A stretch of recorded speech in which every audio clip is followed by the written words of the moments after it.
Assalamualaikum warahmatullahi wabarakatuh. Bismillahirrahmanirrahim. Wassalatu wassalam ala rasulillah wa ala alihi wa sahbihi wa man tabi'ahum bi ihsanin ila yaumiddin, amma ba'du. Allahumma sahli sadri wa yassir li amri wahlul 'uqdatam min lisani yafqahu qawli.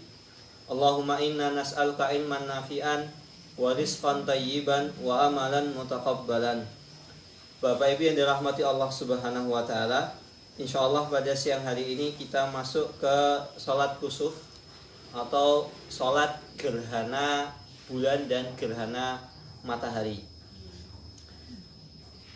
Ini bisa kita menyebutnya dengan salat kusuf atau salat khusuf. Bisa kusuf, bisa khusuf. Walaupun memang ada sebagian pendapat di kalangan ulama, sholat kusuf itu untuk ketika gerhana matahari. Kalau sholat khusuf itu adalah sholat yang dikhususkan untuk gerhana bulan. Nah, kita insya Allah akan bahas pada pertemuan kali ini. Tapi sebelum kita masuk ke pembahasan, insya Allah sebentar lagi kan Ramadan. Kira-kira apa yang sudah kita siapkan? Bapak Ibu sudah menyiapkan apa untuk menyambut bulan Ramadan? Fisik, ilmu, duit yang banyak. Nah, kalau bab puasa kan sebenarnya sudah habis bulan kemarin pembahasannya. Jadi insya Allah nanti target saya ini sebelum puasa, sebelum bulan Ramadan masuk, semoga kita sudah bisa masuk ke bab zakat. Malah alhamdulillah lagi kalau sebelum Ramadan kita bisa masuk ke bab zakat. Karena dari pengalaman tahun kemarin ketika Ramadan itu kan jadwalnya dimundurkan sebelum buka puasa. Nah, kadang waktunya itu kan mepet. Jadi ketika menjelaskan sesuatu itu nggak bisa tuntas. Akhirnya cuma poin gitu. Jadi cuma poin-poin, jadi kadang kurang jelas. Tahun kemarin ya tadi. Tahun kemarin.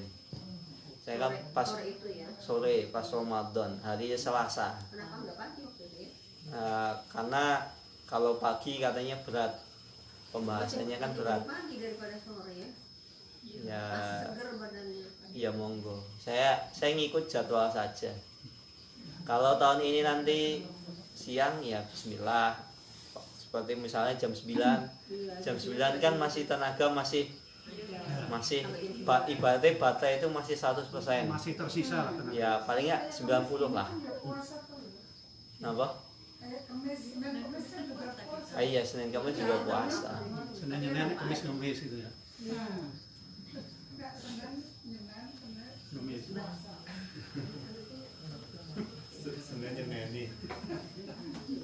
Nah, kita masuk ke pembahasan sholat fikih, sholat kusuf. Wa fihi masail. Dalam pembahasan ini ada beberapa permasalahan. Permasalahan pertama adalah ta'riful kusufi wa hikmatu minhu. Pengertian apa itu sholat kusuf atau sholat khusuf, wa hikmatu minhu, dan hikmah kenapa Allah Subhanahu wa taala memerintahkan kita semua untuk melaksanakan sholat kusuf, sholat gerhana bulan dan matahari. Al-kusufu, kata penulis hafizahullahu taala, huwa inhijabu dha'i ahadin niraini as-samsu wal qamaru bisababi ghairu muqtadin. Yaitu maksudnya dari kusuf hilangnya atau tenggelamnya dhaw, cahaya salah satu di antara matahari ataupun bulan, bisababin ghairu muqtadin, karena disebabkan bukan hal yang biasanya. Karena biasanya kan matahari itu cahayanya hilang karena dia tenggelam.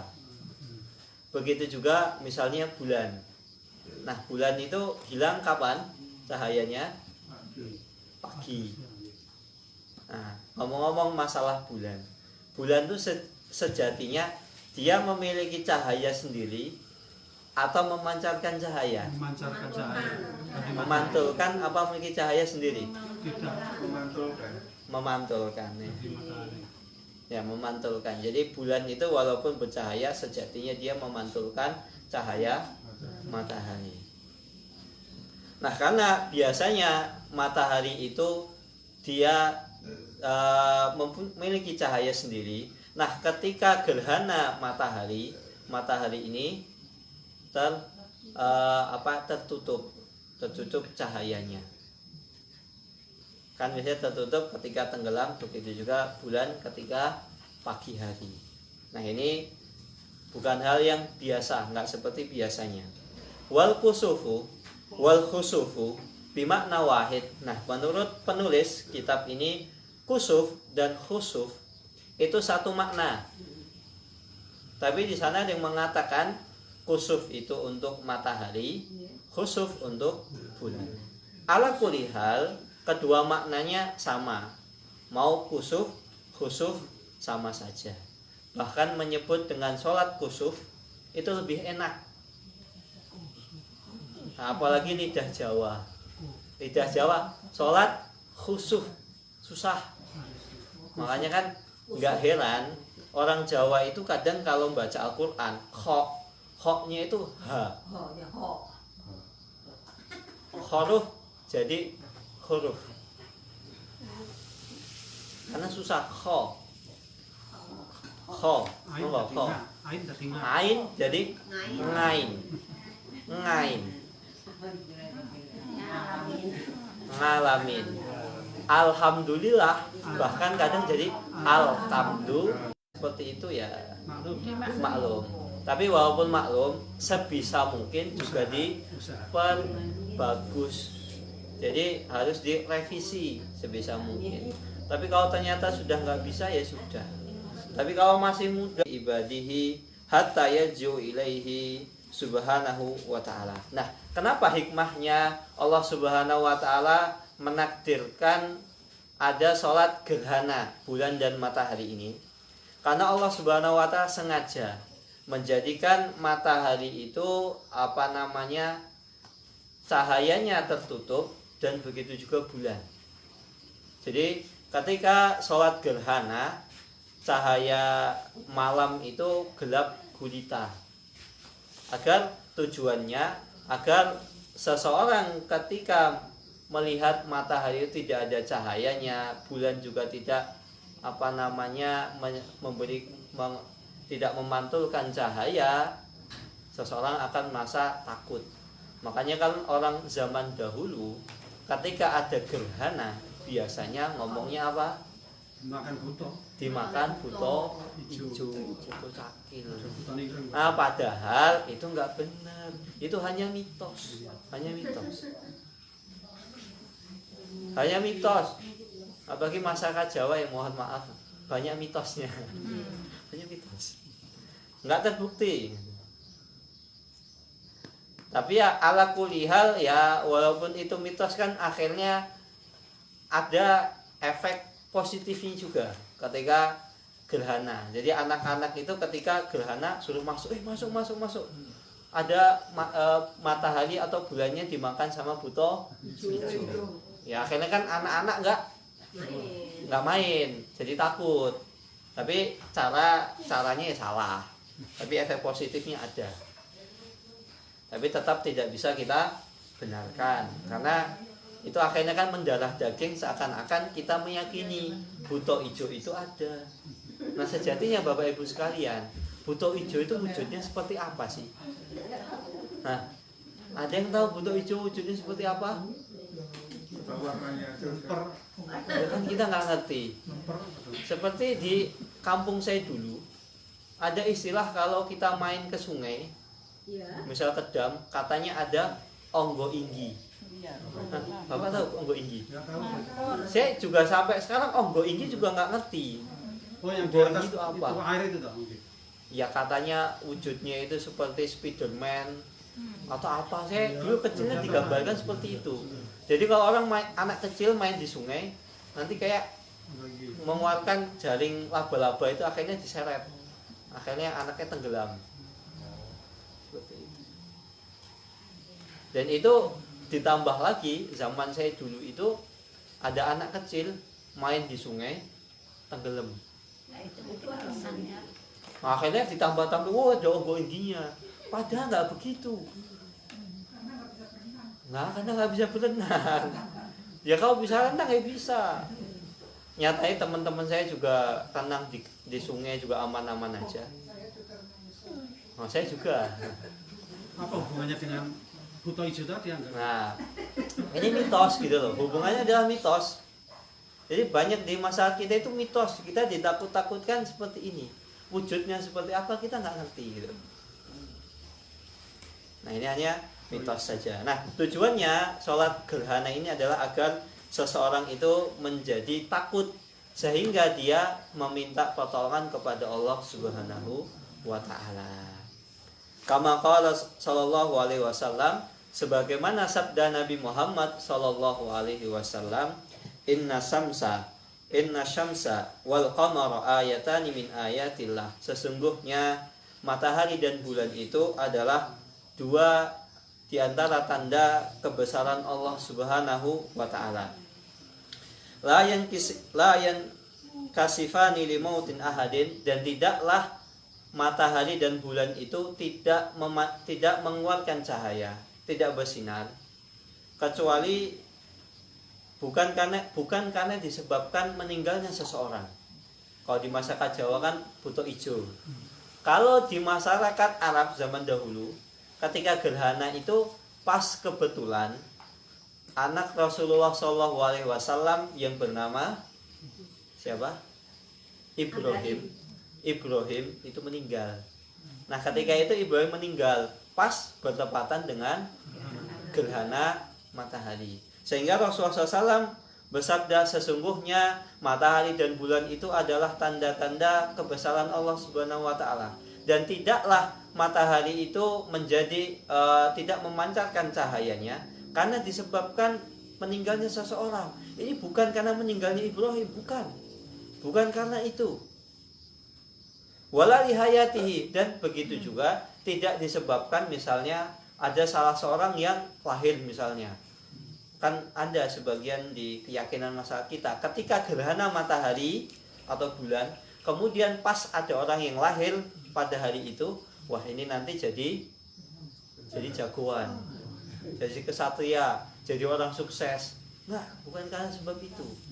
Begitu juga ada teman saya juga pernah menceritakan di daerah dia, kalau misalnya ada gerhana, kemudian pas ada bayi lahir, itu bayinya itu membawa sial. Bukan karena sebab itu. Bukan membawa keberuntungan, juga tidak membawa kesialan.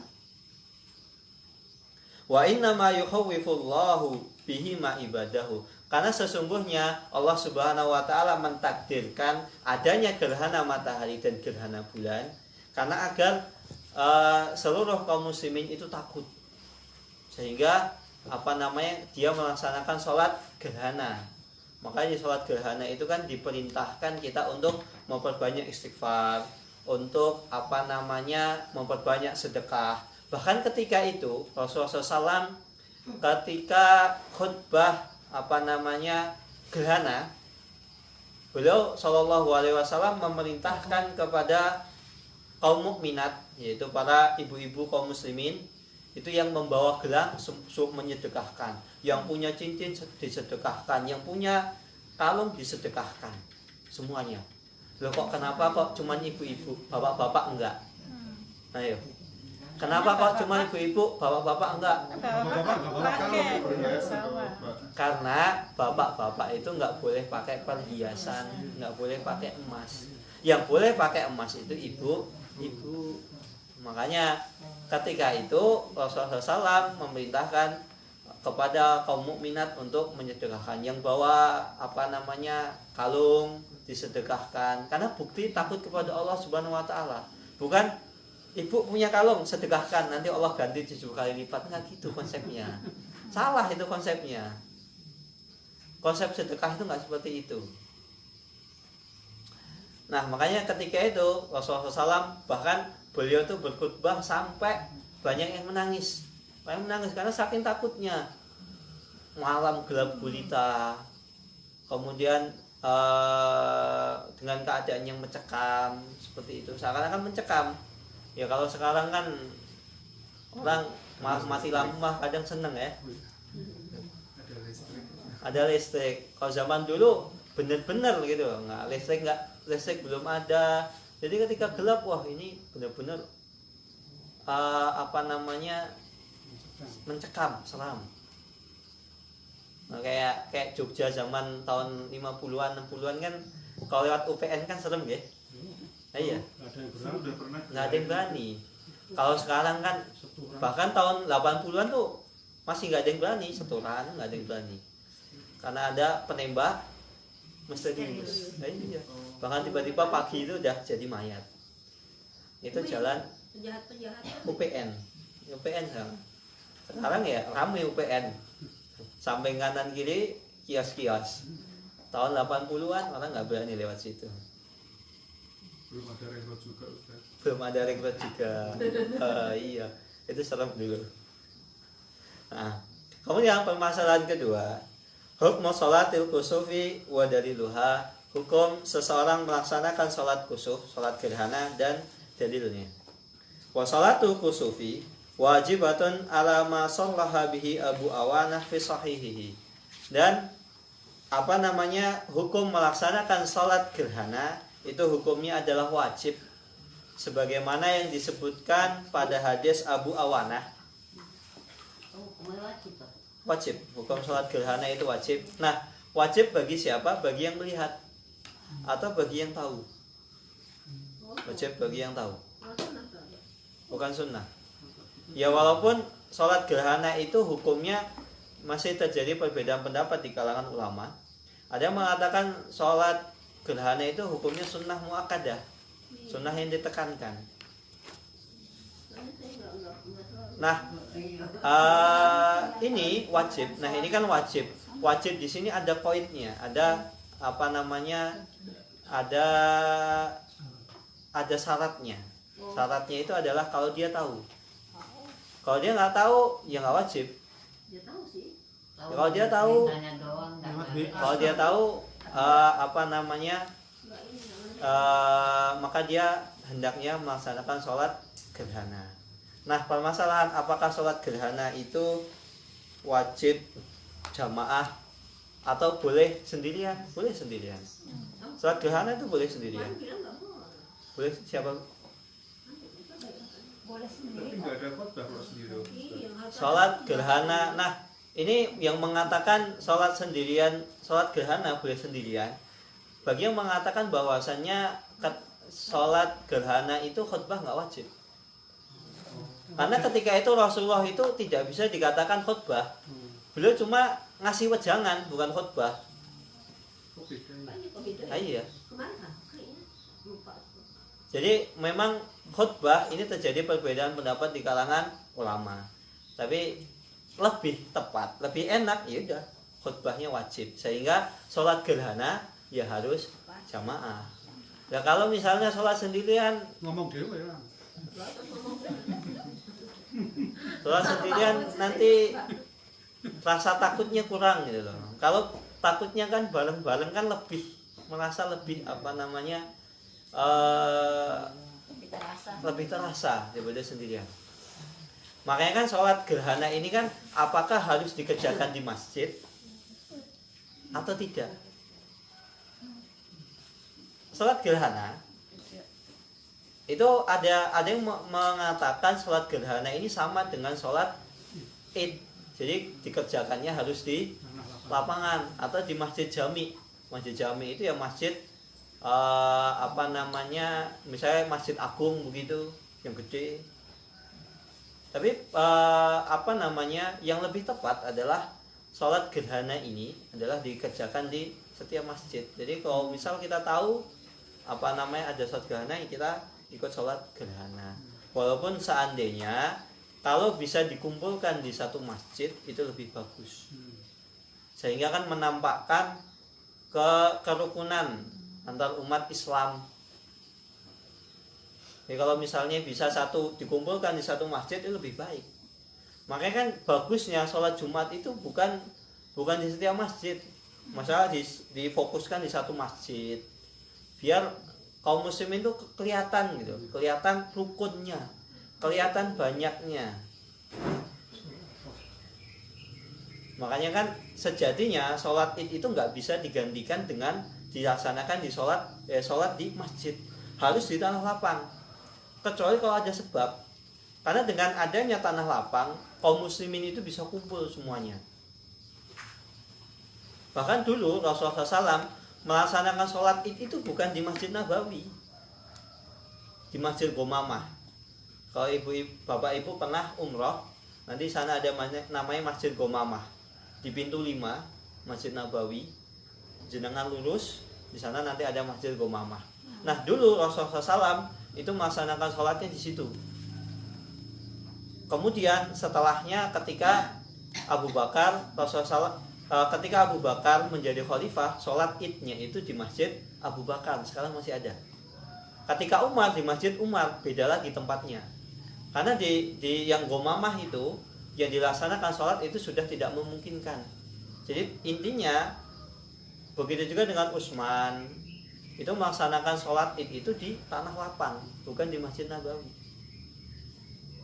Tapi untuk sholat khusuf ini lebih tepat adalah dilaksanakan di masjid. Wa hukiya an Abi Hanifah wa ajraha Malikun majral Jum'ah. Dan nih ada juga yang mengatakan bahwasannya begitu dikatakan dikuatkan dengan pendapat Abu Hanifah wa ajraha Malik dan pendapat Imam Malik, salat kusuf itu disamakan dengan salat Jum'ah, salat Jumat. Wa qawwaha Ibnu Qayyim al-qawlu bi wujubiha. Bahkan Ibnu Qayyim mengatakan salat kusuf ini hukumnya wajib. Hukumnya wajib. Ya, Imam Malik dan Abu Hanifah menyamakan sholat kusuf, sholat gerhana dengan sholat Jumat. Bahkan Ibnu Qayyim rahimahullahu ta'ala beliau menguatkan bahwasannya sholat kusuf, sholat gerhana adalah hukumnya wajib. Wa ayyadahu asy-Syaikh Ibnu Utsaimin, dan begitu juga pendapat ini dikuatkan oleh ahli fikih. Ahli fikih abad ini, zaman ini, Syekh Muhammad bin Shalih Al-Utsaimin, beliau mengatakan sholat gerhana ini hukumnya wajib. Wa dzalika li anna Nabiy sallallahu alaihi wasallam amara biha. Karena Rasulullah SAW ketika itu beliau memerintahkan para sahabatnya untuk melaksanakan sholat gerhana. Wa kharaja faz'an ilaihim. Bahkan Rasulullah SAW ketika keluar untuk melaksanakan sholat gerhana, faz'an ilaihim, beliau benar-benar memotivasi sambil memberikan rasa takut. Jadi faz'an itu seperti ngagetin gitu. Namanya orang kaget kan, aslinya faz'an itu adalah kayak seperti orang tiba-tiba dikagetin. Namanya orang dikagetin itu kan langsung takut. Jadi takut. Faz'an ini maksudnya adalah memotivasi dengan sangat keras sampai para sahabat itu benar-benar takut. Wa akhbara annaha tahwifun lil ibad, dan Rasulullah SAW mengabarkan bahwasannya salat gerhana itu salah satu hikmahnya adalah agar manusia itu takut kepada Allah Subhanahu wa taala. Karena biasanya matahari itu masih bersinar, bulan itu masih memantulkan cahaya. Tapi pada hari-hari ini bulan dan matahari tidak memancarkan cahaya dan juga tidak memantulkan cahaya. Maka ini adalah sebagai bentuk agar kaum muslimin itu takut hanya kepada Allah Subhanahu wa taala. Ada pertanyaan di sini Bapak Ibu sekalian? Tapi sholat kusuf tadi sama dengan sholat Jumat atau? Ya. Ada yang mengatakan sama dengan sholat Jumat, maksudnya ada hukumnya wajib. Tidak ada adzan gitu maksudnya. Oh, nggak ada adzan. Memang sholat gerhana itu nggak ada adzan. Nah, bagaimana kita memerintahkan seseorang untuk melaksanakan sholat gerhana, yaitu dengan misalnya muadzin mengucapkan as-sholatu jami'ah. As-sholatu jami'ah. Tapi kalau di masyarakat kita kan hal seperti ini kan belum begitu familiar, belum umum. Ya jadi mengumumkannya misal ketika sholat maghrib, nanti Bapak Ibu sekalian, nanti jam sekian sholat gerhana. Sebelum itu nanti ada pengumuman as-sholatu jami'ah. Gitu, insya Allah itu agar bisa memahamkan kepada jamaah. Begitu juga kalau misalnya imam, ketika dia mau sholat, dia sholat mengimami, nanti mau melakukan sujud tilawah misalnya, sujud sajadah, hendaknya kalau masyarakatnya belum tahu, dia mengkabarkan dulu, Bapak Ibu sekalian, nanti di rakaat kedua saya mau sujud tilawah. Jadi bukan langsung misalnya ruku sujud, biar orang itu tahu. Takutnya kecelek, ketipu. Sujud tilawah tahu nggih? Ya. Nah, sudah pembahasannya sudah lewat. Jadi salat sujud tilawah itu ketika seseorang melewati ayat sajadah, maka dia diperintahkan untuk melaksanakan sujud tilawah. Nah, yang wajib melaksanakan sujud tilawah siapa? Imam. Imam dan makmum. Kalau imamnya misalnya baca sujud tilawah, kemudian dia sujud, maka makmumnya wajib ikut sujud. Tapi kalau seandainya imamnya itu ketika membaca sujud tilawah ayat sajadah, dia nggak sujud, maka kita juga tidak ikut sujud. Pokoknya intinya ngikuti imam. Ya, intinya ngikuti imam. Ada pertanyaan lain, monggo? Kalau tidak ada pertanyaan, kita masuk ke permasalahan ketiga, yaitu kapan waktu dilaksanakan sholat gerhana. Waktuha min ibtida'il kusufi ila dahabihi. Nah, kapan waktu dilaksanakannya sholat gerhana? Yaitu waktunya min ibtida'il kusuf, yaitu ketika gerhana itu, ketika awal terjadinya gerhana ila dahabihi, sampai gerhana itu hilang. Jadi misalnya ketika cahaya ini sudah mulai redup sampai sampai timbul kembali. Nah, itu waktunya sampai sempurna, sampai intinya sampai cahayanya itu muncul. Makanya kan gerhana ini kan bisa jadi kadang sejam setengah, kadang 2 jam, kadang ya bisa lama. Dan gerhana ini kan beda-beda. Kalau orang zaman sekarang kan enak, tinggal ngecek mana badan BMKG, ngecek badan BMKG. Nanti gerhananya berapa lama? Misal gerhananya sejam setengah, ya sudah. Berarti sholatnya sejam, khutbahnya setengah jam. Siap? Sholat 1 jam. Iya. Kan sunnahnya itu kan dari awal mulainya sampai mulai muncul lagi. Itu kalau bisa. Kalau di pondok saya dulu mungkin santri-santri semua masih muda. Nah, kalau di masyarakat orang umum awam baru tahu ini sholat apaan, cuma 2 rakaat, lama banget. 2 rakaat. Sholatnya 2 rakaat. Tapi jahar itu 2 rakaat jahar 1 jam. jahar. Oh iya. Bacanya panjang banget. Panjang. Saya dulu ketika santri itu sholat gerhana 2 kali kalau nggak salah.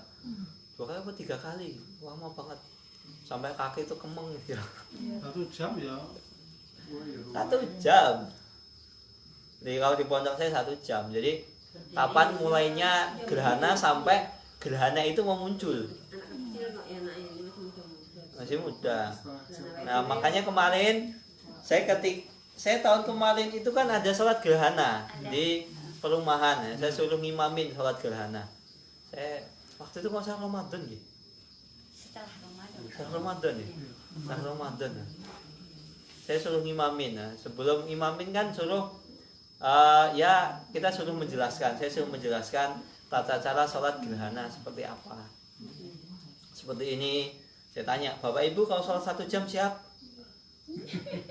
Pada diam semua. Habis itu ya nanti disesuaikanlah mas sholatnya. Oh iya. Habis itu saya ketika ngimamin saya bingung. Apa yang mau saya baca ya?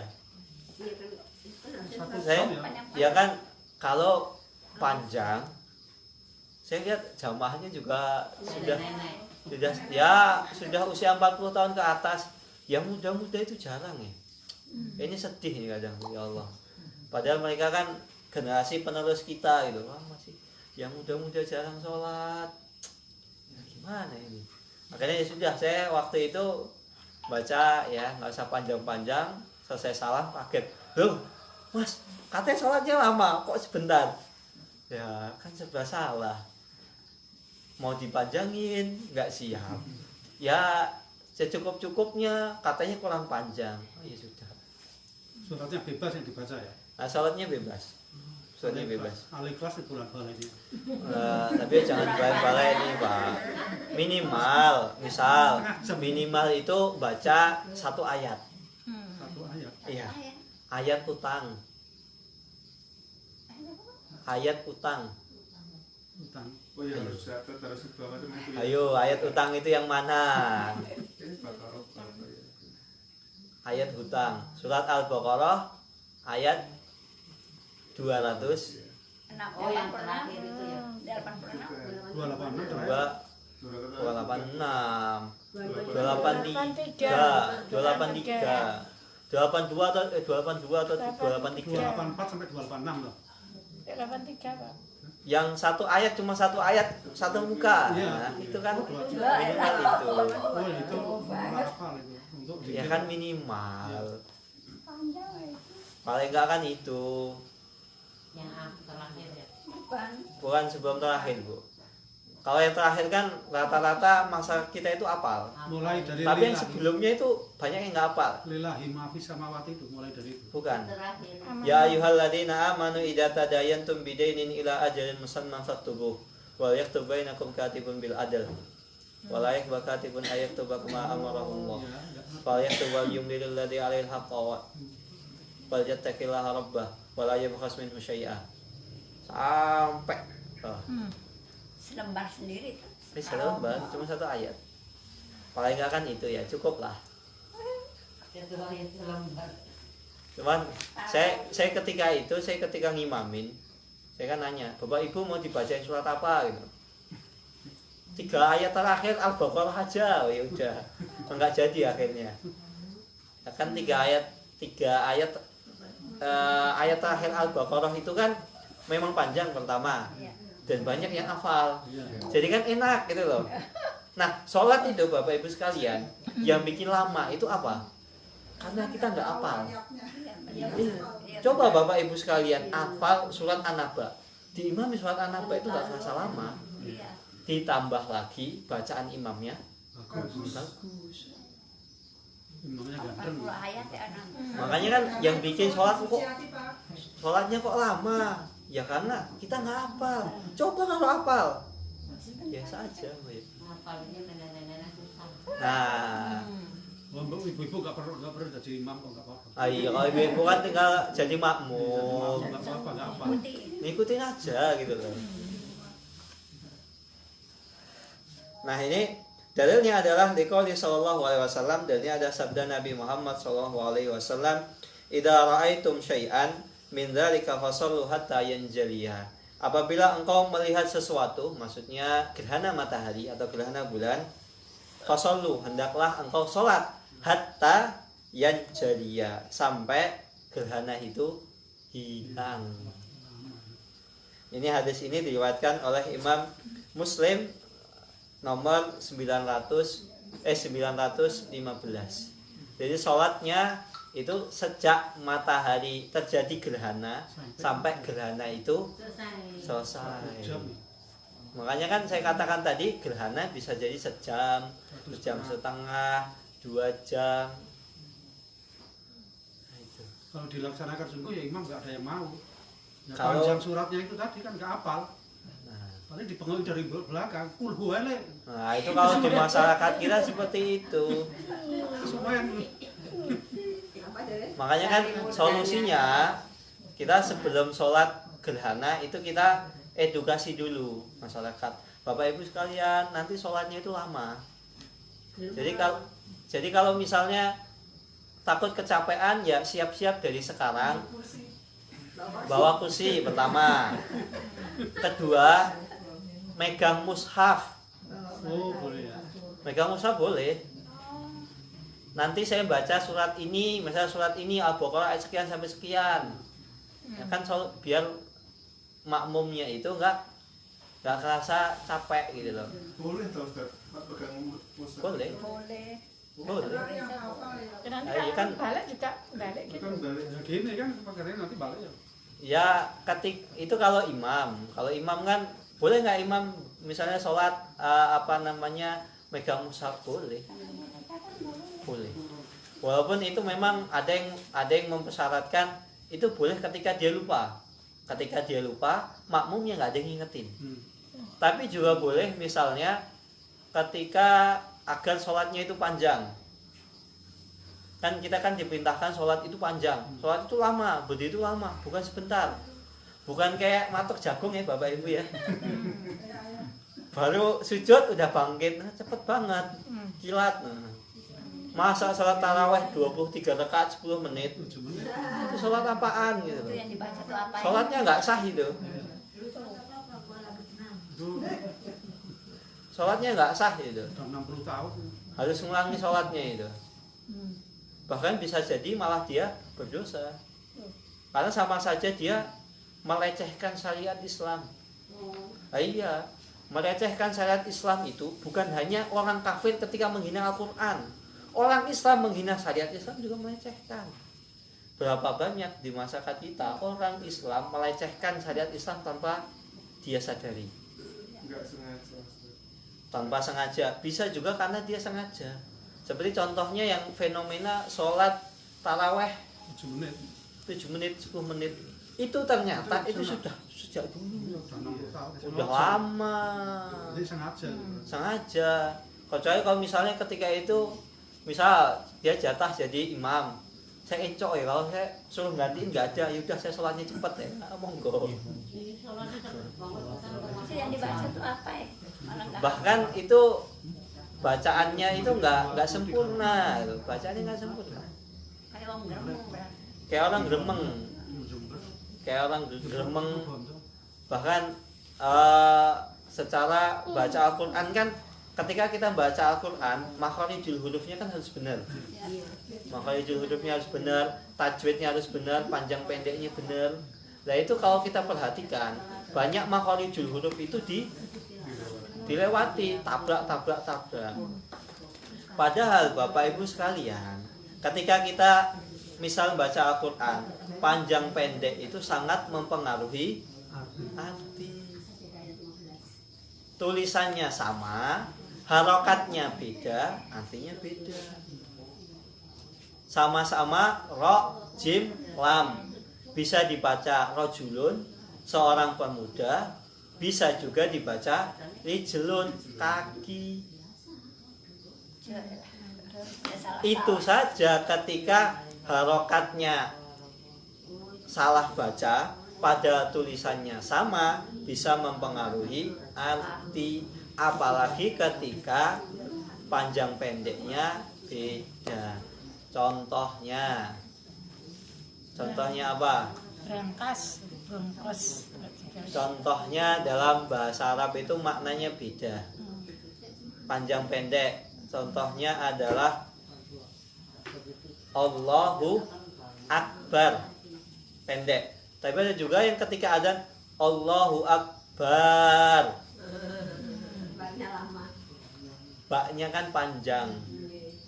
Satu maknanya ya Allah, sungguh engkau maha besar. Satunya ya Allah, engkau kayak beduk. Kalau Allahnya yang panjang. Allahnya panjang. Nah, baca Allah itu ada beberapa. Ada yang Allahu Akbar. Kemudian Allahu Akbar. Begitu juga dengan amin. Nah, amin panjang pendeknya beda, maknanya juga beda. Nah, baca amin yang benar amin. Ini ada beberapa bacaan. Jadi ada yang pertama A-nya 2 harokat, min 2 harokat. Kemudian yang pertama A-nya 6 harokat. Kemudian minnya pendek. Jadi amin, amin itu ada yang A-nya itu yang dipanjangkan minnya. Amin atau amin 2 harokat. Tapi kalau misalnya amin itu artinya beda. Maknanya apa? Orang yang aman. Amin itu. Iya. Amin itu bisa orang yang aman, bisa orang yang amanah, bisa ya Allah kabulkanlah doaku. Yang benar yang Kabulkanlah yang mana Ustaz? Yang biasanya dipakai adalah Dua-duanya. dua harokat. Jadi amin. apa itu arti pertama? Itu ya Allah kabulkanlah doaku. Atau bisa juga amin. Apa itu? Itu ya Allah kabulkanlah doaku. Jadi minnya panjang, min. A-nya pendek. Bisa A-nya panjang 2 harokat, minnya panjang 2 harokat. Yang pertama. Yang kedua, A-nya pendek, minnya panjang 2 harokat. Kalau menjawab imam baca Al-Fatihah itu, Ya itu tadi. ya berarti kan yang panjang-panjang ini panjang. Jadi yang jawab imam maksudnya ya Allah kabulkanlah doaku. Ada 2. Pertama amin. Jadi A-nya 2 harokat, minnya 2 harokat. Itu pertama. Kedua amin, minnya panjang 2 harokat. Itu baca yang kedua. Bisa dipahami? Ya. Perlu diulangi? Artinya apa tadi kalau aminnya panjang? Amin itu Pak. Amin orang yang amanah. Kalau yang amin, Hmm. orang yang aman atau orang yang amanah? Minnya panjang. Kalau minnya panjang, Kabulkan doa. kabulkanlah doaku. Amin. Ini panjang-panjang kalau di masjid itu. Amin. Boleh. Permasalahan keempat, kaifiyatuha wa ma yaqra'u fiha. Tata cara melaksanakan sholat gerhana dan apa yang dibaca ketika kita melaksanakan sholat gerhana. Wa kaifiyatuha dan tata caranya adalah rakaataini, yaitu dilaksanakan sholat 2 rakaat. Yaqra'u fil ula jahran, pada rakaat pertama seorang imam membacanya secara jahar, secara lantang. Lailan kanat au naharon, baik sholat gerhana tersebut dikerjakan baik malam hari atau siang hari. Yang apa yang dijaharkan? Al-Fatihah, ketika membaca surat Al-Fatihah wa surah at-tawilah, dan membaca surat yang panjang. Jadi jahar. Al-Fatihahnya dijaharkan, surat setelahnya juga dijaharkan. Surat setelahnya ini suratnya adalah surat yang panjang. Kalau nggak bisa surat yang panjang, ayatnya yang panjang, kayak ayat utang tadi. Sumayat kau tawilan. Kemudian seseorang itu ruku. Pada rakaat pertama ruku. Tawilan, rukuknya yang lama. Ya, itu dibaca apa selain seperti biasanya? Ya seperti biasa. Bacanya seperti biasa. Diulang-ulang. Bacaannya seperti biasa. Kalau misalnya ternyata imamnya belum bangkit dari rukuk juga, bisa juga kita dengan doa. Tapi tidak boleh dijaharkan. Cukup dalam hati. Summa yarfa, kemudian setelah rukuk lama, kemudian yarfa, bangkit dari rukuk. Fayusammi sami Allah buliman hamidah wa yahmad, membaca Al-Fatihah kembali, wala yasjud, dan tidak sujud. Jadi rakaat pertama rukuk, lama rukuknya, bangkit dari rukuk, Al-Fatihah lagi. Enggak sujud. Ruku lagi. Sebentar. Bangkit dari rukuk tadi kan, kemudian baca Al-Fatihah, bal yaqra'ul Fatihah wa suratut tawilah dunal ula. Kemudian membaca surat yang panjang tapi tidak lebih panjang daripada surat pertama tadi. Summa yarka, kemudian seseorang rukuk. Ini masih rakaat pertama. Kemudian seseorang rukuk, summa yarfa, kemudian bangkit dari rukuk, summa yasjud, kemudian ketika bangkit dari rukuk dia sujud 2 kali, tawilataini, sujudnya 2 kali yang lama. Sujudnya yang lama. Nggak kayak sujud sholat biasa. Tapi sujud lama jangan sampai ketiduran.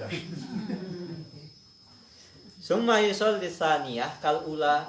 Kemudian setelah sujud 2 kali, sujud, kemudian duduk di antara 2 sujud, sujud lagi, selesai, bangkit dari sujud kedua, masuk ke rakaat kedua.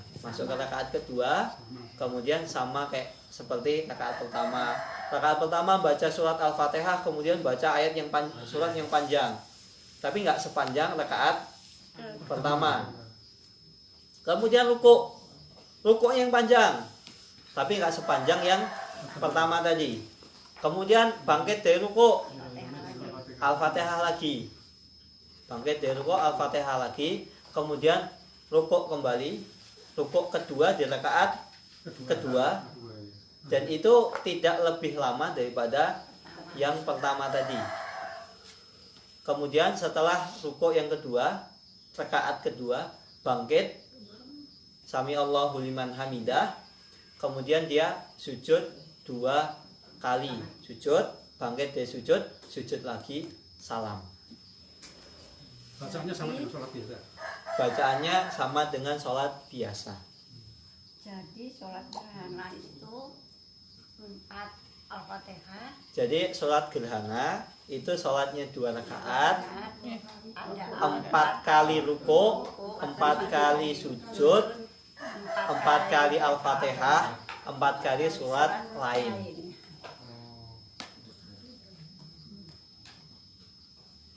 Bisa dipahami? Saya ulangi, sholat gerhana itu 2 rakaat, 2 kali rukuk di setiap rakaat, berarti 4 kali rukuk, sujud 4 kali, kemudian Al-Fatihah 4 kali, surat yang lain 4 kali.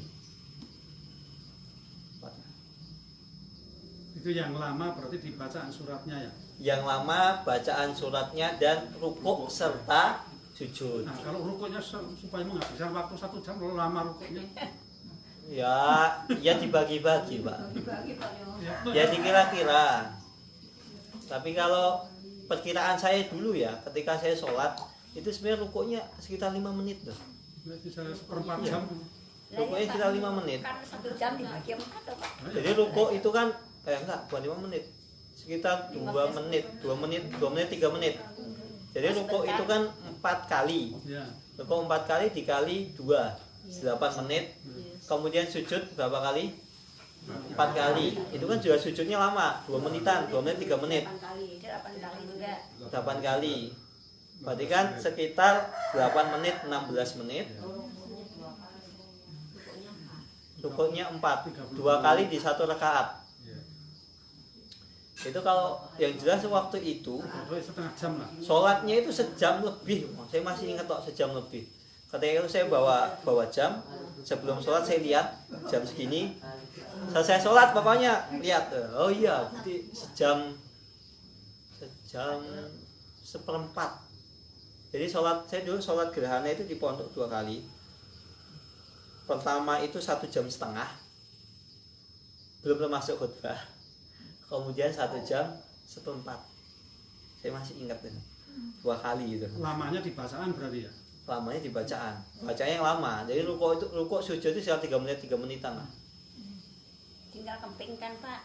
Tinggal ngepingkan aja, Pak. Ya kan kalau rukuk 3 menit, 12 menit. Kemudian sujud juga 12 menit. Berarti kan sudah 24 menit. Berdirinya itu yang lama. Berdirinya kan berarti 4 kali ya. Al-Fatihah sama surat lain 4 kali ya, sisanya sekitar 1 rakaat itu sekitar 15 menitan. Iya. Ya kan pas. Iya, Iya. jam lebih. Ya Iya, kuat Mas. berdiri lama ya jajar rapet tadi kan saling mbak. Senderan cagak. Nah, dalilnya adalah liqauli Jabir. Dalilnya adalah hadis yang diriwayatkan oleh Jabir radhiyallahu taala anhu, kasafati syamsu ala ahdi Rasulillah sallallahu alaihi wasallam fi yaumin syadidil harri. Suatu ketika matahari itu terjadi gerhana matahari ketika Rasulullah SAW masih hidup. Fi yaumin syadidil harri. Pada hari tersebut cuaca udara itu sangat panas. Fasalla bi ashabihi fa'atalla al-qiyamah hatta ja'alu yakhiruna summa raka.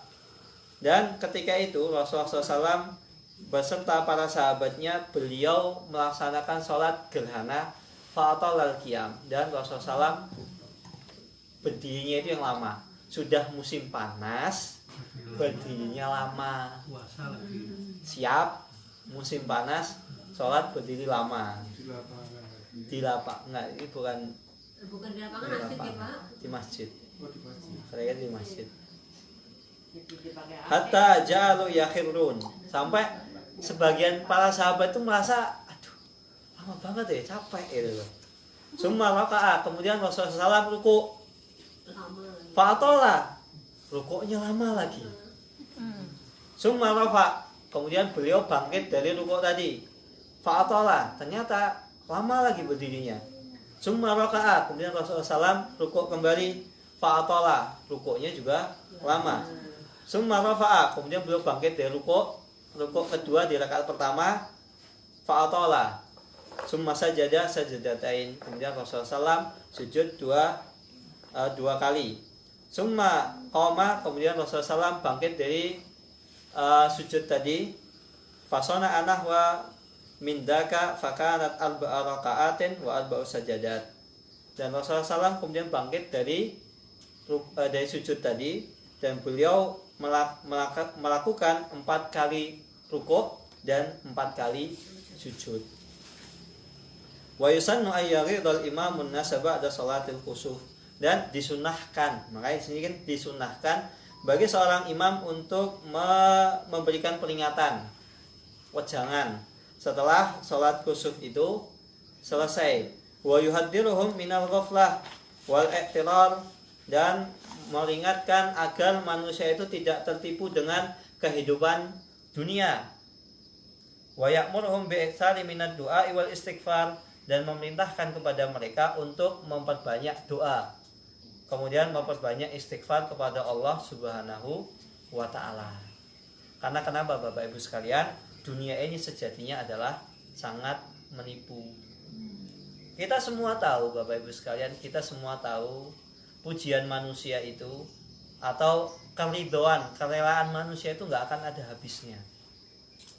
Mengikuti omongan manusia itu nggak akan ada habisnya. Semua kita tahu. Dan sedangkan apa yang dijanjikan oleh Allah Subhanahu wa ta'ala adalah sesuatu yang pasti. Ketika seseorang bertakwa kepada Allah Subhanahu wa ta'ala, Allah ganti dengan surga yang kenikmatannya tidak ada hentinya, terus menerus.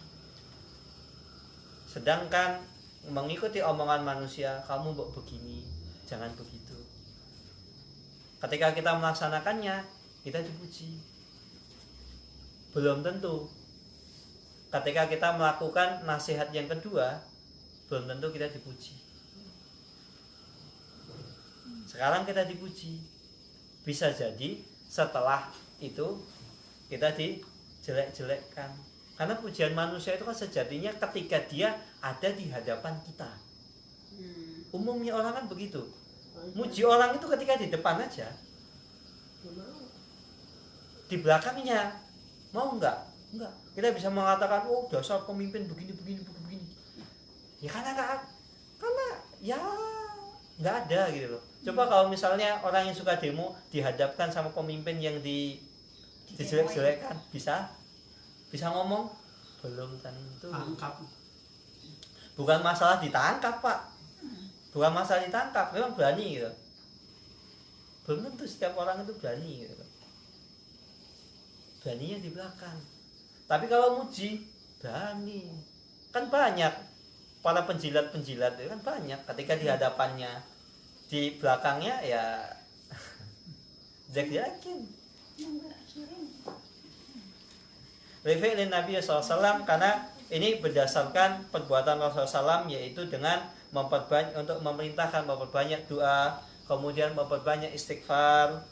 Faqad khataban nas ba'da salat. Kan Rasulullah SAW ketika salat gerhana tersebut, beliau berkhutbah setelah dilaksanakan salat. Wa qala inna syamsa wal qamara ayatani min ayatillah. Sesungguhnya matahari dan bulan ini adalah salah satu di antara tanda-tanda kebesaran Allah Subhanahu wa taala. La yankasifani limauti ahadin wala li hayatihi. Dan tidaklah matahari ini atau bulan ini terjadi gerhana karena disebabkan oleh meninggalnya seseorang atau lahirnya seseorang.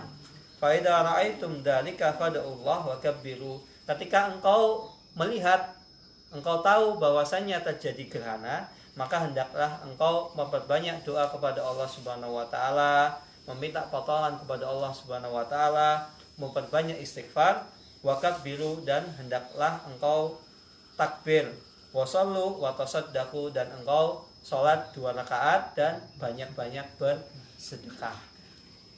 Bahkan dikisahkan ketika itu sampai gelangnya itu sampai bunyi gemerincing saking banyaknya. Jadi yang bawa emas langsung dikeluarkan, misalnya gelang, langsung gelangnya copot, cincinnya dicopot, antingnya dicopot, kalungnya dicopot, semua disedekahkan. Fa'idan tahatis salat, kemudian apabila salat itu sudah selesai, qabla injila fala tu'addu. Apabila salat itu ternyata selesai sebelum gerhana itu habis, jadi masih salat itu selesai tapi masih gerhana, masih terjadi gerhana, fala tu'ad, maka jangan diulangi lagi salat gerhananya, udah cukup. Jadi nggak usah, ternyata gerhananya masih, kita sholat lagi, nggak usah, nggak perlu. Bal yadhkurullah, maka hendaknya dia zikir kepada Allah. Jika misalnya selesai sholat ternyata gerhana masih ada, ya sudah, kita tetap di masjid, kita zikir kepada Allah, kita membaca Al-Quran, kita memperbanyak istighfar, kita memperbanyak taubat kepada Allah Subhanahu wa ta'ala. Wa yuksiru minat doa, dan hendaknya memperbanyak doa kepada Allah Subhanahu wa ta'ala. Liqauli sallallahu alaihi wasallam, wasallu wad'u hatta yukshaf ma bikum. Hendaklah engkau melakukan salat, wad'u, dan hendaklah engkau berdoa kepada Allah Subhanahu wa taala, hatta yukshaf ma bikum, sampai Allah Subhanahu wa taala membukakan kepada kalian. Membukakan maksudnya sampai gerhana itu selesai, atau yukshaf sampai Allah Subhanahu wa taala mengijabahi permintaan kalian. Kan kita diperintahkan untuk banyak berdoa. Itu berdoa apa saja boleh. Mau doa apa saja boleh. Selama bukan doa yang dilarang.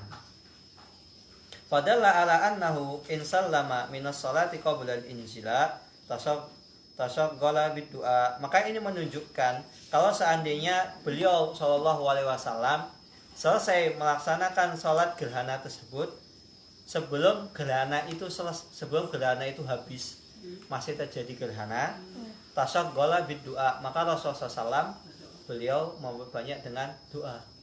Ini dari sabda Nabi Muhammad SAW. Tapi beliau ketika melaksanakan sholat gerhana, ya sampai selesai, sejak awal sampai selesai, sampai akhir. Wa idza tammal injila wa huwa fi shalat atammaha khafifatan wala yaqta'uha.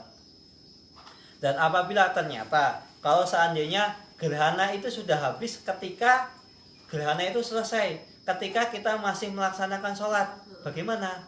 Kita cukup sholat yang khafifah, yang tadi aslinya panjang dipendekkan.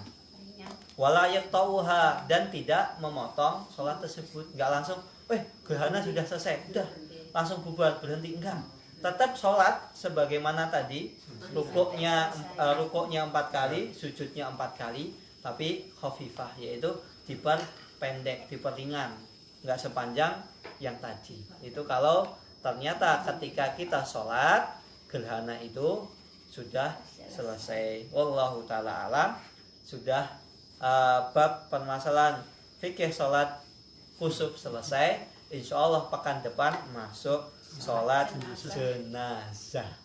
Nah, mari kita belajar sebelum kita disolatkan atau sebelum kita menyolatkan orang lain. Monggo kalau ada pertanyaan. Masih ada sekitar 10 menit.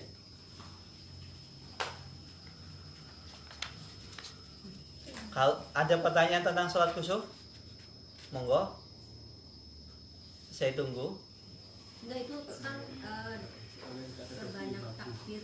Saya dengar harus takbiran ya, tapi Enggak takbiran. Enggak takbiran. Kalau takbiran kan malah bukannya cenderung mengagukan Allah. Dalam keadaan takut, malah seneng gitu. Makanya takbiran kan diperintahkan ketika Idul Adha, Idul Fitri. Karena itu hari-hari orang bergembira. Yang enggak takbiran. Jadi enggak takbiran, bukan takbir. Kita mau banyak doa. Semoga ada pertanyaan tentang sholat kusuf. Kalau tidak ada pertanyaan, Jadi untuk sholat gerhana itu perbanyak doa, kemudian disitunya disunahkan untuk sedekah. ya sedekah, perbanyak istighfar, memperbanyak doa, zikir kepada Allah Subhanahu wa taala. Zikir itu bisa misal saya sudah doa kok gerhana belum selesai. Sampai ibaratnya keinginan kita udah kita curahkan semua misalnya. Ya udah kita ngambil Al-Qur'an, baca Al-Qur'an. Karena baca Al-Qur'an adalah sebaik-baik zikir. Ada pertanyaan tentang sholat kusuf? Kalau tidak ada, karena kalau diselesaikan kan sambil nunggu sholat adzan sholat duhur. Bisa Pertanyaan lain di luar materi ini. Enggak, monggo. ini tadi yang sholat tadi ini. Oke. Kalau melaksanakan sholatnya tuh sampai habis gerhana itu wajib atau Kalau bisa sampai habis. Tapi kalau ternyata tadi kan kalau ternyata sholat itu sudah selesai, tapi gerhana masih ada, maka kita diperintahkan untuk memperbanyak zikir, doa, baca Al-Quran dan amal ibadah lain, misalnya sedekah pernah dan kemarin sebagainya. di masjid itu ada kayak gitu, tapi ya biasa. Jadi setelah selesai ya langsung pulang. Langsung bubar. Nggak, Bubar. harusnya kalau selesai sholat ternyata gerhana masih ada, ya kita tetap berdiam diri di masjid, perbanyak doa, zikir, baca Al-Quran, sedekah, amal ibadah yang lain. Gitu ya. Setelah tahu ya. Tapi kalau ternyata Nggak ngerti Iya, soalnya. nggak tahu. gerhana itu sudah selesai ketika kita sedang melaksanakan sholat, maka sholatnya diperingan, dipercepat. Masih ada pertanyaan? Monggo, masih ada sekitar 7 menit. Kalau nggak ada permasalahan sholat kusuf, permasalahan di luar sholat kusuf, monggo. Kalau ada pertanyaan bisa saya jawab. Kalau nggak tahu nggak saya jawab. Masalah sholat Ustaz, Nih, monggo. waktu imam dari sujud ke berdiri itu kan biasanya pengucapan Allahu Akbar itu kan panjang. Allahu Akbar. Nah, itu sebetulnya boleh nggak gitu loh. Waktu sujud terus mau berdiri. Allah, kalau Allahnya panjang nggak apa-apa, Pak. Tapi kalau barnya panjang Jadi itu masalah. Allah berdiri. Allahu Akbar. Boleh. Boleh. Ya nggak boleh barnya ya bar. Barnya yang panjang. Allah Akbar. Nggak ada. Kadang biasa aja Allahu Akbar. Ya kalau biasanya Sami Allahu liman hamidah, Allahu Akbar. Kalau biasanya kita Allah kan semua saya kayak gitu nggak Nah yang banyak kan tidak gitu. Imam khususnya tuh kalau sujud. kecuali kalau misal itu ditakutkan kayak makmumnya nggak dengar, itu kan boleh nggak dipanjangkan. Atau bahkan Bilal kan sudah pernah kita bahas nggih. Jadi kalau misalnya sholat itu jamaahnya banyak dan suara imam itu nggak kedengeran, maka boleh orang yang di belakang imam itu untuk mengikuti imam, itu meneruskan, cuman takbirnya takbir sami Allah dan lain sebagainya, itu boleh. Tapi nggak boleh semuanya terus ikut-ikutan saut-sautan, ya jangan, yang belakangnya aja. Tapi Belakang terlebih imam. lagi kalau misalnya itu sudah imamnya sudah pakai mikrofon, nggak mati lampu, ya udah nggak usah ngikutin. Karena di sebagian tempat itu ada gitu.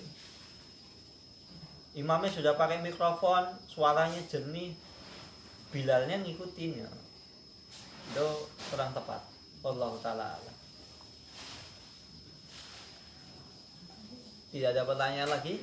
Ada yang suka bilang apa ada? Kalau dari itu pas bangun Sami Allah liman hamidah itu ada terusannya kan? Sami Allahu liman hamidah.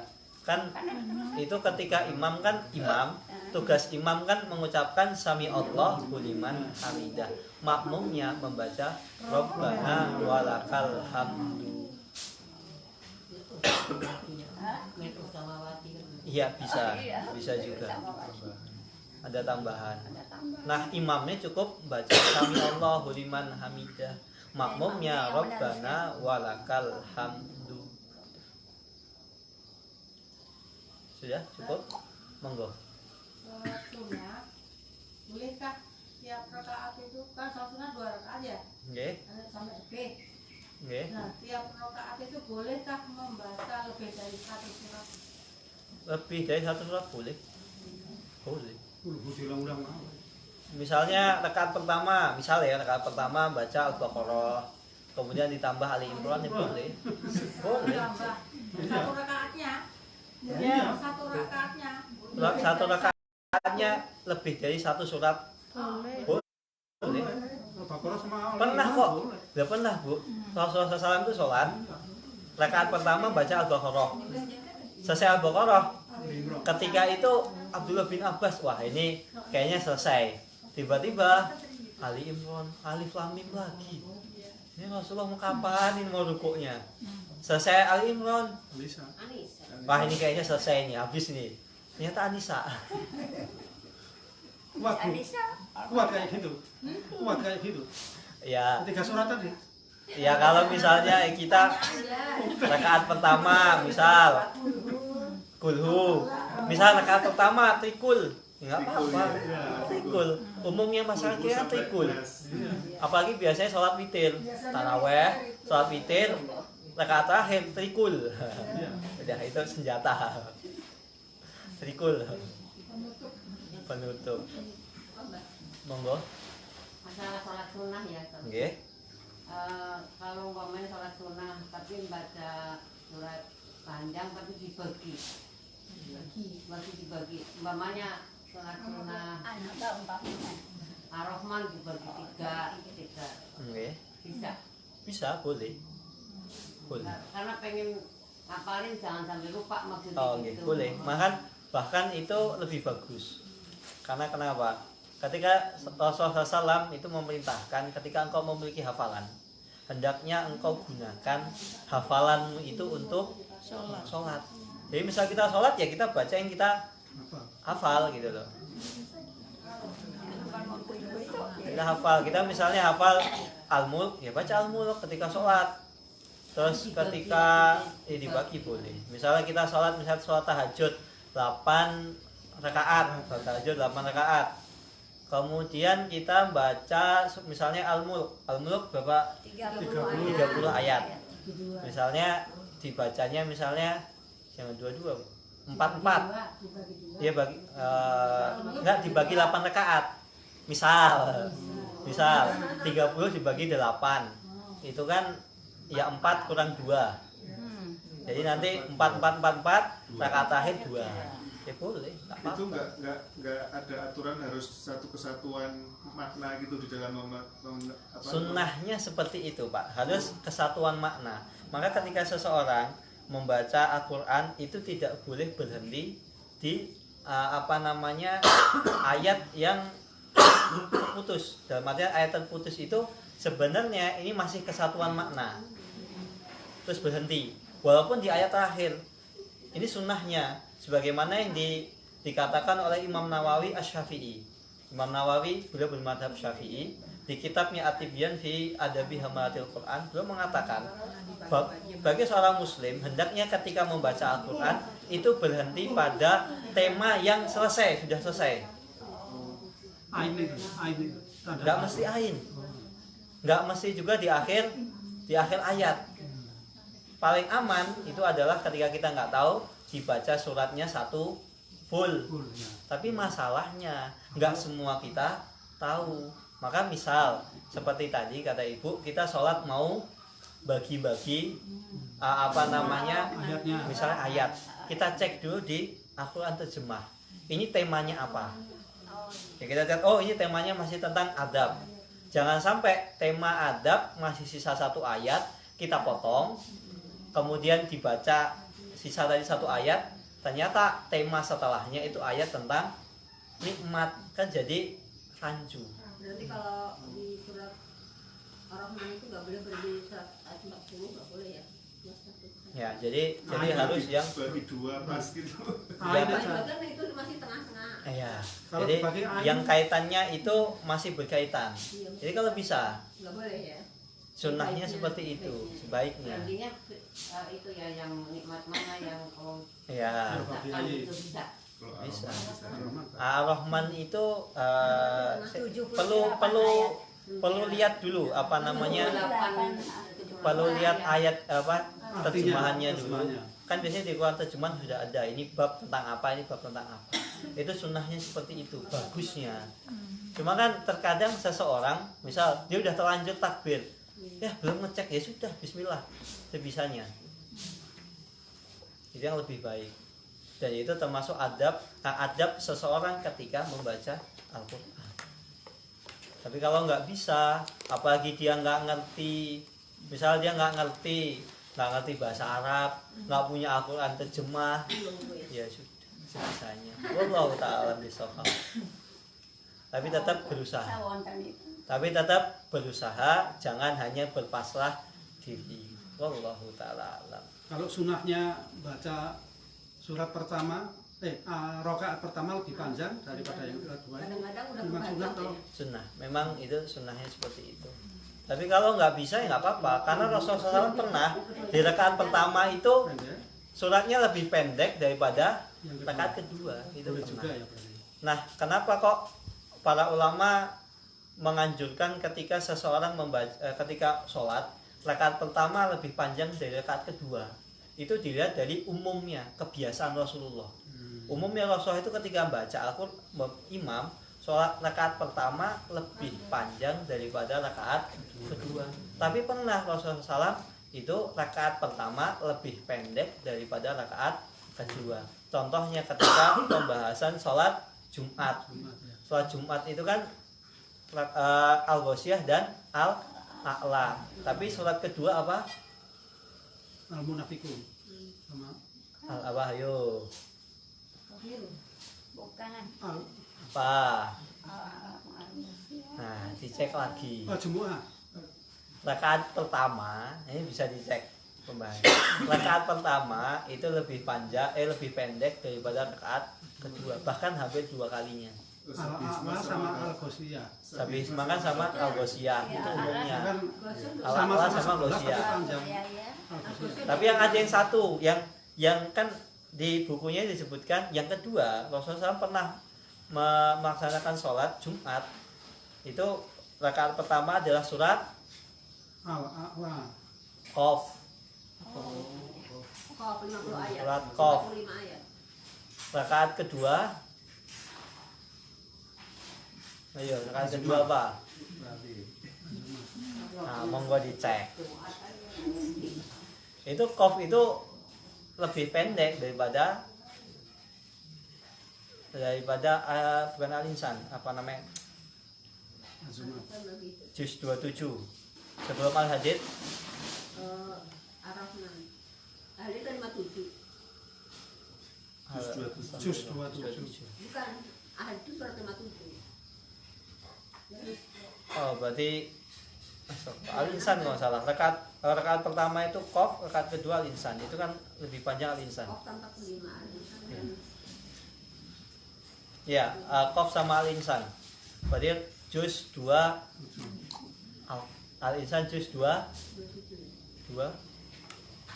kok 2 tuh 29. 29. 29. Karena setelah Al-Insan kan Al-Insan terus Setelah itu insya Allah tahu semuanya. Arifat mursalat. Al-Musalat, kalau insan Al-Musalat, setelah Al-Musalat surat Anaba. An-Naba. Oh, juz 30 berarti. Kenapa 30? Awal. 9. Ini ibu-ibu sudah juz 30 sudah hafal semua? Naba. Udah. Alhamdulillah. Ya alhamdulillah. Setidaknya kan ada yang dihafal gitu loh. Daripada cuma trikul. Apa sih? Enggak, di luar kepala udah. Wah, alhamdulillah. Bukan di buku. Oh, maksudnya belum masuk. Masih ngayang-ngayang. Oh, ini tafsiran baru ini. Di luar kepala berarti belum ada. Kalau diamalkan untuk sholat sunnah 10 aja nggak apa-apa. 10 misalnya Supaya apa lah? ya nggak apa-apa. Ya misal kita hafalnya itu An-Naba cuma 10 ayat. Habis itu Ar-Rahman 20 ayat.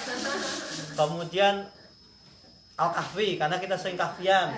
Misal 10 biar terhindar dari fitnah dajjal. Ya nggak apa-apa. Depan 10 belakang. Iya. Ya nggak apa-apa. Pertama ya. Nggak apa-apa. Jadi kan tadi ada berarti An-Naba, Ar-Rahman, Al-Kahfi. Al-Mulk. Ya tinggal dibagi aja gitu. Cuman nggak boleh misalnya setelah selesai An-Naba langsung dilanjutkan misalnya Ar-Rahman di rakaat yang sama, nggak boleh. Harus rakaatnya beda. Urutan suratnya maksudnya. Apa namanya? Bukan urutan suratnya. Tapi memang kan sunnahnya kan baca apa itu kan urut. Kalau misalnya urutnya Kalau ke bisa atas urut. boleh ya, misalnya Nggak apa-apa, nggak apa-apa. Nggak apa-apa. Urut dari belakang.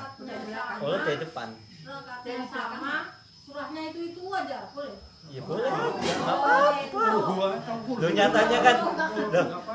loh, Bu, nyatanya kan imam di masyarakat kita baca suratnya kan itu terus kan? Iya. Dan kita tetap jadi makmumnya kan? Tetap sah. Sampai 10 kali. Misal Nabi itu kan pernah juga dia sekap imam.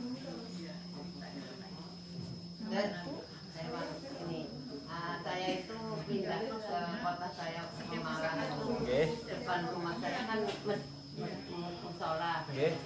Itu apa imamnya tuh bacanya cuman yang apa satu ayat satu surat tok selama 11 tahun. Oh, bisa hafal kan? Istiqomah. Istiqomah ya. Imamnya cuma itu aja saya sampai bingung. Nah, kenapa. itu bisa jadi pertama yang cuma dihafal cuma itu. Enggak, waktu nyolat, waktu sholat apa ini? Tarawih. Waktu tarawih dia bisa hafal semua. Iya. Nah, kan pertama kan bisa kemungkinan yang dihafal cuma itu aja. Kedua, itu surat yang paling disenangi. Surat favorit lah. Iya, surat favorit. Favorit. Bapak Ibu sekalian, ketika mengimami, kadang itu kita sudah nanti saya baca ini. Ketika di depan tiba-tiba yang keluar apa? Ya yang favorit. Surat favoritnya. Ini kalau bapak-bapak yang sering imami soal tahu. Nanti saya dengar terus hafal. Jadi Termasuk saya pernah ngimamin. Sudah nanti rakaat pertama ini sebelum sholat sudah saya murojaah. Mastiin biar nanti nggak salah baca. Ketika ngimami, lah yang keluar kok Al-Isra. Padahal niatnya baca Az-Zuhruf. Ya sudah. tapi nggak apa-apa ya kalau Nggak apa-apa soalnya sah. satu sholat tapi selama 11 tahun. Udah 11 tahun itu istiqomah. Selama saya di sana itu nggak pernah berubah kecuali Istiqomah sholat orangnya. sholat tarawih. Karena masih belajar mau ngapali ya. Oke. Tahu-tahu di situ nggak hafal. Lupa. Berarti lupa gitu. Ya. Kayak Wes sampai 11. Ya udah.